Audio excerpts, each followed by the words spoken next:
આ વિડીયોને ધ્યાનથી સાંભળો માટેના એ કોર્ટને ઘણે ખરે અંશે કોર્ટે એ ગ્રાહ્ય રાખ્યા હોય તો જ આ રિજેક્ટ થાય, અધરવાઇઝ તો એ રિજેક્ટ ના થાય.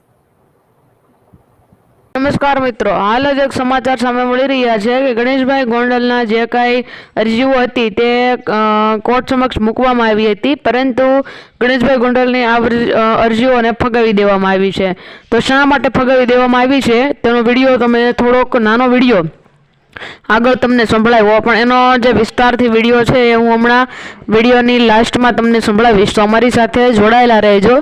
અને આ અરજીઓને શા માટે ફગાવવામાં આવી છે અને આ ગણેશ ગોંડલના કેવા કરતૂતો છે અને કઈ કઈ બાબતોનો તેમાં સમાવેશ થાય છે અને અરજીઓમાં કઈ કઈ બાબતોનો ઉલ્લેખ કરવામાં આવ્યો છે તે તમામ માહિતી વિસ્તારથી દર્શાવવામાં આવી છે, જેનો આ જે વકીલ છે તેના તરફથી તમામ માહિતી આપવામાં આવી છે. તો ધ્યાનથી આ માહિતીને સાંભળજો. અને મિત્રો, તમને આવા જ ટ્રેન્ડિંગ વિડીયો જોવા ગમતા હોય તો અમારી ચેનલને સબસ્ક્રાઇબ કરી લેજો, બાજુમાં આપેલા બેલ આઇકનને પ્રેસ કરી લેજો, જેનાથી આવનાર વિડીયોની નોટિફિકેશન અમે તમારા સુધી પહોંચાડતા રહીએ. ધન્યવાદ.